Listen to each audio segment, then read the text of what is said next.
my dears, today we are going to start with the next thing, that is the ionic radius.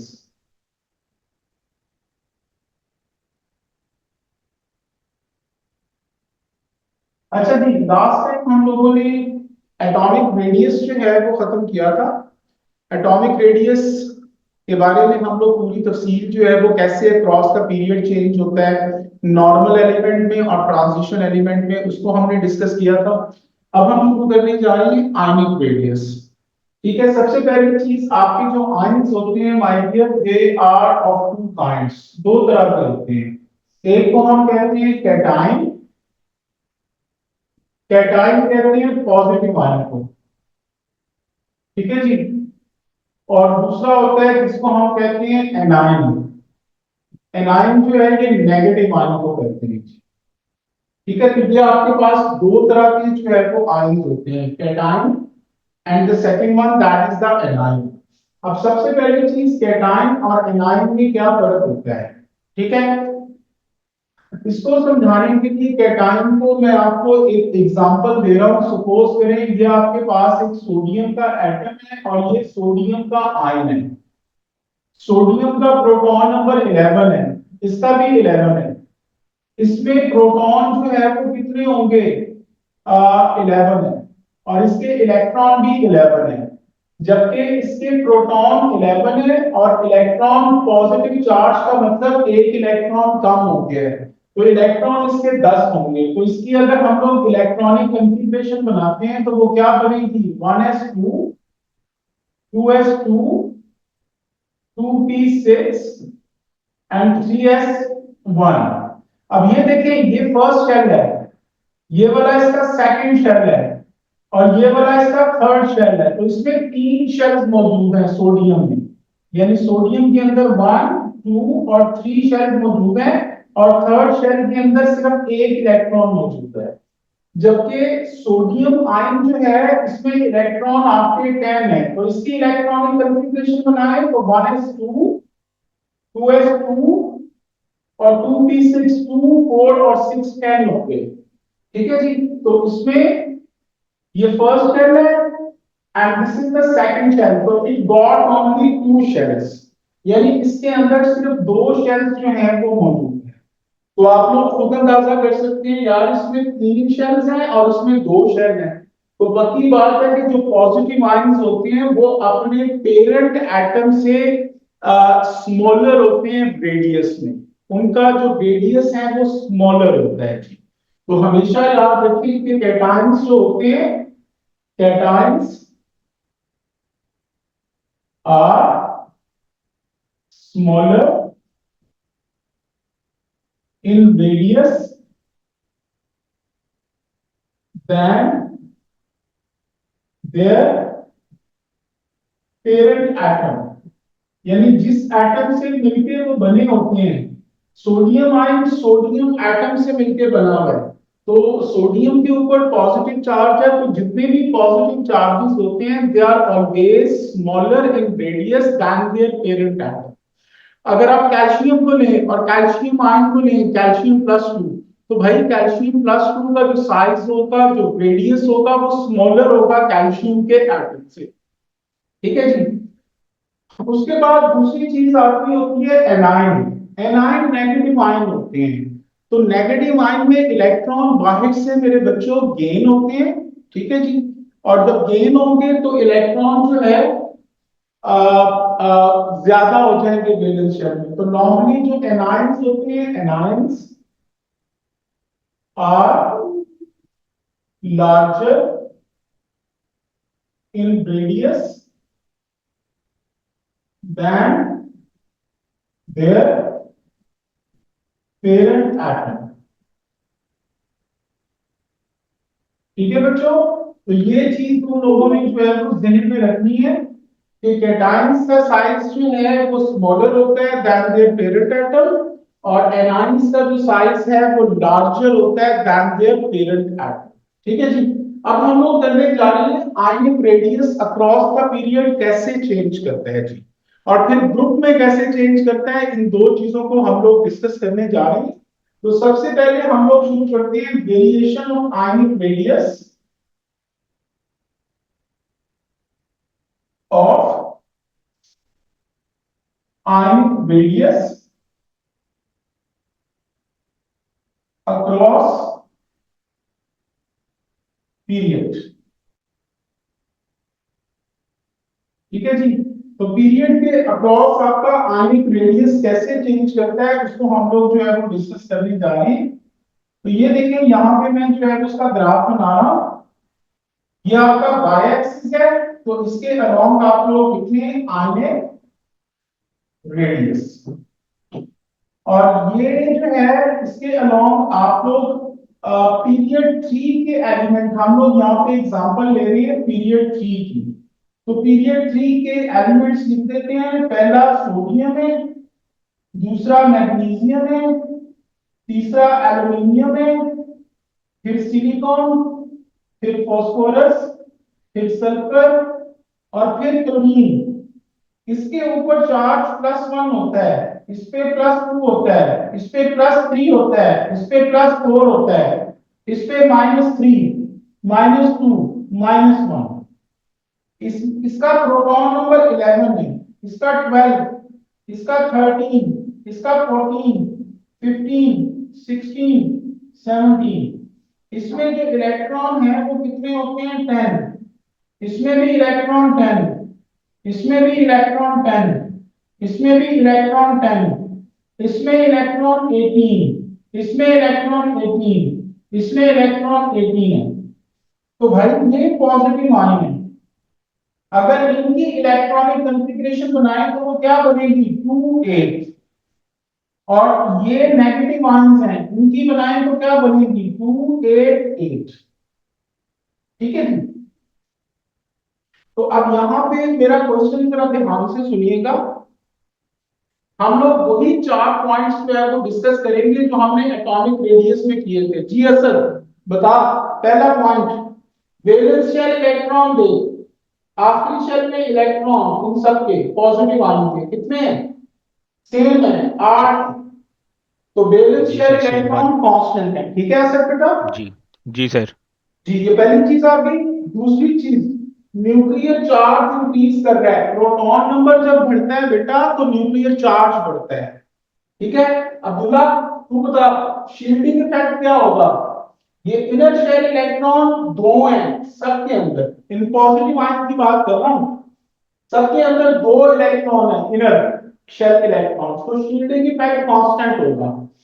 तो अब forces of attraction increase करेंगे, यानी 11 proton 8 electron को ज्यादा खींचेंगे कि 14 प्रोटॉन 8 इलेक्ट्रॉन को ज्यादा खींचेंगे? सिंपल सी बात है भाई, 14 प्रोटॉन 8 इलेक्ट्रॉन को ज्यादा खींचेंगे। जब ज्यादा फोर्स ऑफ अट्रैक्शन होगी तो वो चीज कॉन्स्ट्रिक्ट होकर और छोटी हो जाएगी। इसी तरह नेगेटिव आयन में भी यही होता है कि इसमें भी वैलेंस शेल इलेक्ट्रॉन सबके कांस्टेंट है, न्यूक्लियर चार्ज बढ़ रहा है, इनर शेल इलेक्ट्रॉन सेम है सबकी, तो शील्डिंग इफेक्ट कांस्टेंट है। और इसमें भी 15 प्रोटॉन 8 इलेक्ट्रॉन को ज्यादा खींचेंगे कि 17 प्रोटॉन 8 को ज्यादा खींचेंगे? 17 प्रोटॉन 8 इलेक्ट्रॉन को ज्यादा खींचेंगे। तो भाई यहाँ पे भी forces of attraction across the period increase करती है, तो ये भी छोटा हो जाएगा रेडियस। तो अगर हम इसको बनाएं तो सोडियम का जो रेडियस है वहां से सिलिकॉन के रेडियस की तरफ रेडियस छोटा होता चला जाएगा, लाइक दैट। और उसके बाद इनमें 3 शेल हैं, इसमें 2 शेल थे, इसमें 3 शेल है, तो इनका रेडियस बड़ा होगा जरा यहाँ पे। और बाद में ये भी क्या करेगा भाई? ये भी डिक्रीज करता चला जाएगा, लाइक दैट। ठीक है जी।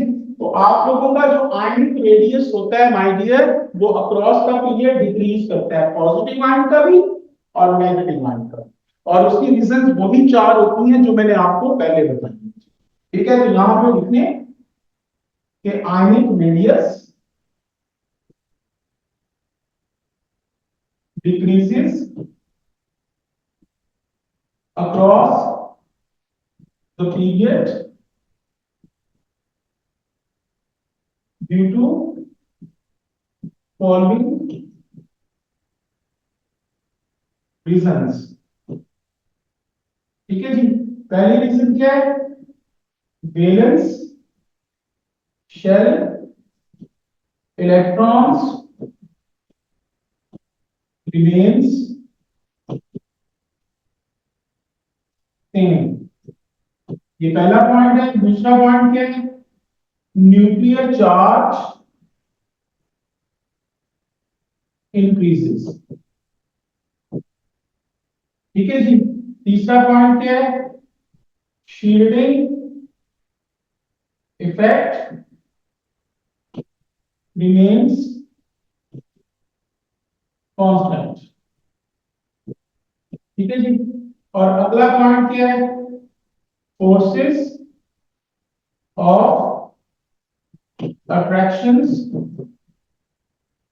Between nucleus and valence shell electrons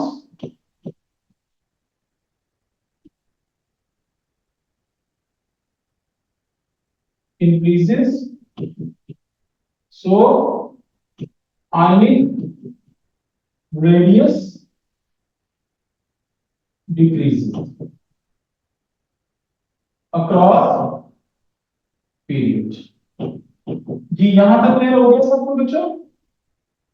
अब अगली चीज जो हम पढ़ने जा रहे हैं इसी से रिलेटेड है, आयनिक रेडियस की वेरिएशन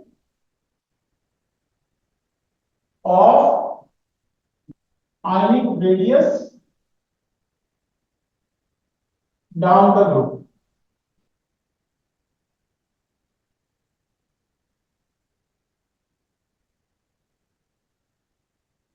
ठीक है जी।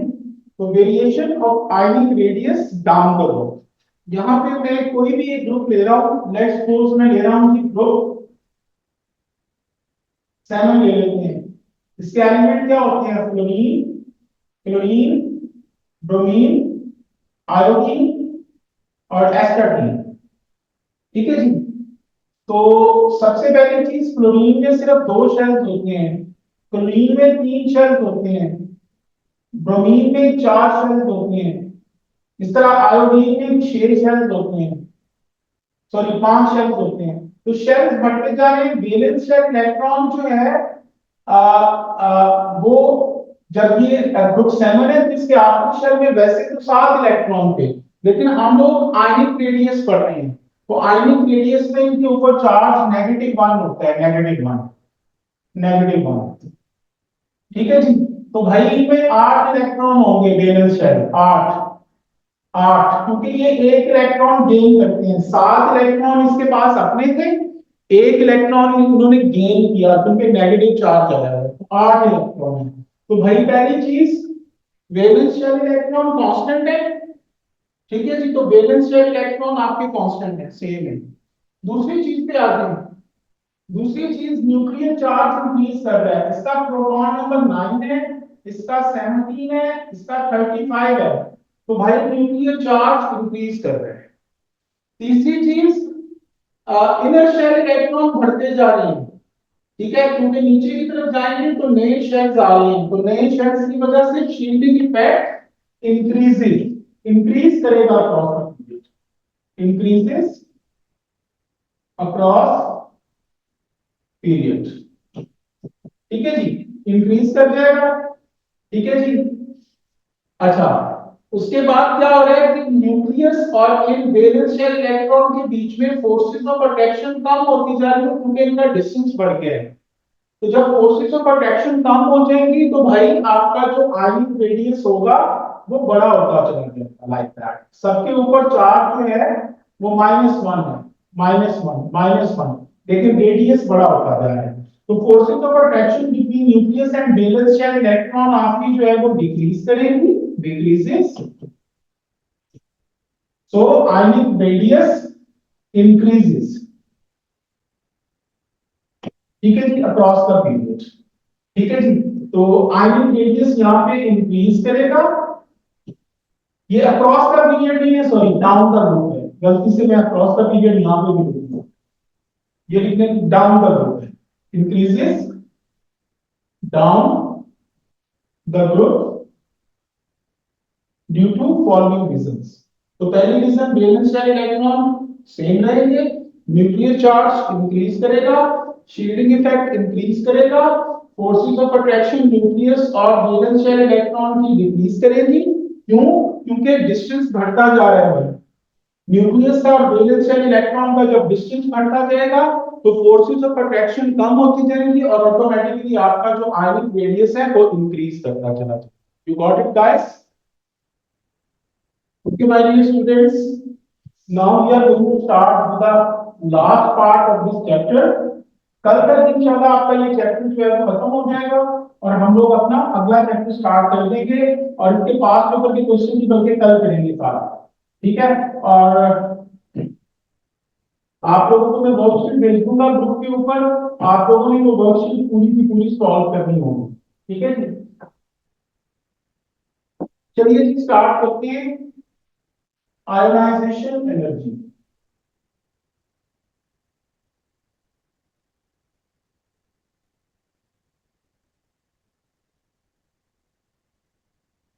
अच्छा जी, ये आयोनाइजेशन एनर्जी ये क्या चीज होती है, इसका क्या मीनिंग होता है जी आयोनाइजेशन एनर्जी? ठीक है जी। सबसे पहली चीज मेरे बच्चों, ये सपोज करो कि आपके पास एक एटम है गैसियस फॉर्म में, this is the gaseous atom. ठीक है जी। ये गैसियस एटम क्या करता है, अपने वैलेंस शेल के एक इलेक्ट्रॉन को लूज कर देता है, यानी लूज इलेक्ट्रॉन। ठीक है जी। इसने इलेक्ट्रॉन को लूज कर दिया। जब भी कोई चीज इलेक्ट्रॉन को लूज करती है तो उसके ऊपर पॉजिटिव चार्ज आ जाता है, तो भाई ये क्या बन जाएगा, गैसियस पॉजिटिव वन कैटायन। ठीक है जी। इसको हम कहते हैं फर्स्ट आयोनाइजेशन एनर्जी। ठीक है जी। उसके बाद ये गैसियस पॉजिटिव वन कैटायन में से एक और इलेक्ट्रॉन जो है वो लूज करवाते हैं, लूज इलेक्ट्रॉन। जब इलेक्ट्रॉन लूज करेंगे तो what would happen, it would become gaseous positive to cation.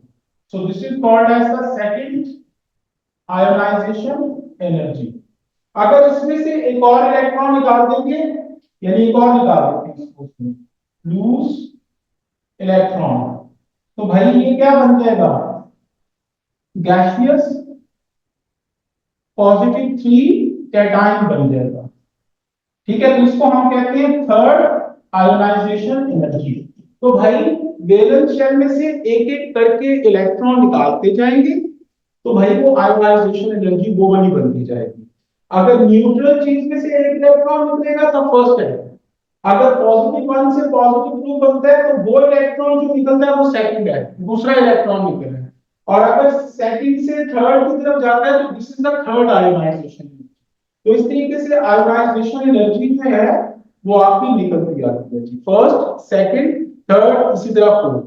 तो पहले की डेफिनेशन मैं आपको लिख के दे रहा हूं, बाकी दो की आप लोग खुद से लिखिएगा, मैं आपको सिर्फ समझा दूंगा। ठीक है जी? तो ये क्या होती है, इसकी डेफिनेशन क्या लिखनी है, the energy change when one mole of electrons are lost by 1 mole of gaseous atom to form 1 mole of gaseous positive one cation is called first ionization energy. ठीक है जी? इसी तरह सेकंड आयोनाइजेशन एनर्जी में क्या करना है, same यही definition लिखनी है, सिर्फ फर्क क्या डालना है, the energy change when 1 mole of electrons are lost by 1 mole of gaseous atom की जगह लिख दीजिएगा gaseous positive one cation to form 1 mole of gaseous positive one cation की जगह लिख दीजिएगा gaseous positive two cation is called second ionization energy. और इसी तरह थर्ड को भी आप लोग यही जगह जो है वो चेंज कर दीजिएगा। पता चल गया असद और अब्दुल्ला? जी सर। सेकंड और थर्ड और फोर्थ आयोनाइजेशन एनर्जी की जरा डेफिनेशन लिखो। तुम लोगों को 3 मिनट दे रहा हूँ, स्पीड मारो जरा। जी अब्दुल्ला बोल, सेकंड आयोनाइजेशन एनर्जी की क्या डेफिनेशन है बेटा?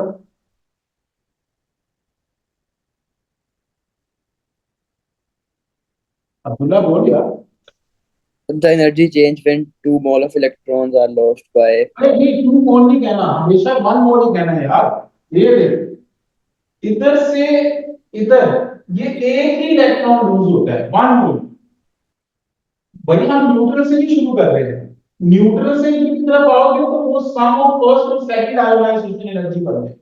हमें सेकंड की डेफिनेशन लिखनी है।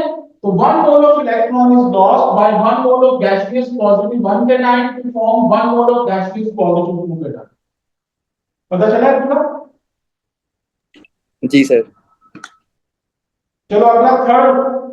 थर्ड को आप सही करते हो तो बोलो क्या है?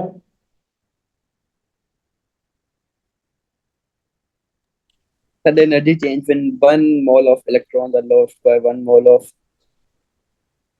gaseous atom to form 1 mole of gaseous 3 positive 3 cation is called. हाँ पॉजिटिव 3 कैटायन, ठीक है।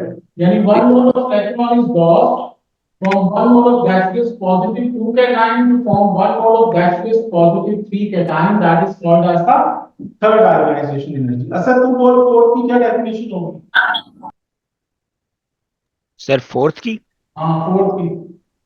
the energy change when 1 mole of electron are lost by 1 mole of gaseous atom to form atom one नहीं mole कहना, of मतलब gaseous plus 3 cation, plus 3 से क्या plus कहना है सर? 4 बनता है। गैसियस +4। यार नहीं, ये गैसियस एटम नहीं कहना भाई, मैं फोर्थ आयोनाइजेशन एनर्जी कह रहा हूं ना। तो इसमें से एक और जी इलेक्ट्रॉन जब तुम लूज करोगे, लूज इलेक्ट्रॉन, तो ये क्या जी सर। बनता है? Gaseous +4 cation, +4। 4 कैटायन। तो ये तुम्हारी फोर्थ आयोनाइजेशन एनर्जी है ना, क्या होगा? तो भाई इस ओह तरह से शुरू करके यहां तक जाना, समझ लगी है? ठीक है। जी सर। तो दोबारा से बोला क्या होगा? The energy change when 1 mole of electron are lost by 1 mole of gaseous +4 cation to ओए form gaseous one plus mole 3 cation, 1 mole of gaseous plus 3 cation to form 1 mole to of form gaseous plus 4 cation. +4। नहीं पता पड़ी अभी भी? ठीक है, पिछले वाला ठीक है सर। अच्छा अब ये देखो, यहाँ पे अब्दुल्ला को बता, ये मैग्नीशियम जो है ये +2 गैसियस से बन रहा है, मैग्नीशियम +4 गैसियस फॉर्म, और ये इलेक्ट्रॉन निकल रही है। तो ये कौन सी आयोनाइजेशन एनर्जी होगी? पहली चीज 2 मोल ऑफ इलेक्ट्रॉन निकल रहे हैं, तो भाई ये भी एक आयोनाइजेशन एनर्जी नहीं है, it is the sum of 2 ionization energy. कौन कौन सी? +2 से पहले +3 बनेगा, यानी +2 से +3 बनेगा, ठीक है। तो ये +2 से +3 ये तुम्हारी थर्ड आयोनाइजेशन एनर्जी, और उसके बाद +3 से +4 बन रहा है, तो ये फोर्थ आयोनाइजेशन एनर्जी। तो it is the sum of first, sorry first कह रहा हूं, third plus fourth ionization energy. अब लगी समझ? अच्छा ये एक और देखो यार, ये मुझे बताओ जरा, सोडियम 0 गैसियस फॉर्म से सोडियम +2 गैसियस फॉर्म +2 इलेक्ट्रॉन, तो ये कौन सी होगी? बोलो।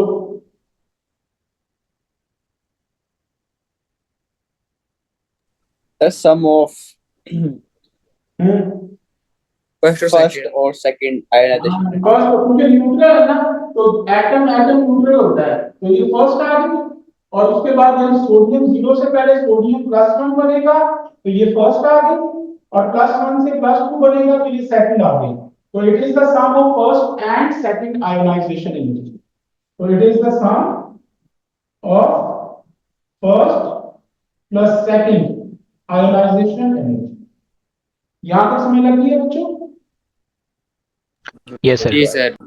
चलिए जी, इसकी तफसील इंशाल्लाह ताला हम लोग जो है वो कल शुरू करेंगे कि ये क्रॉस का पीरियड कैसे चेंज करती है और डाउन का ग्रुप कैसे चेंज करती है, इसका ट्रेंड हम लोग कल पढ़ेंगे। That's it for today.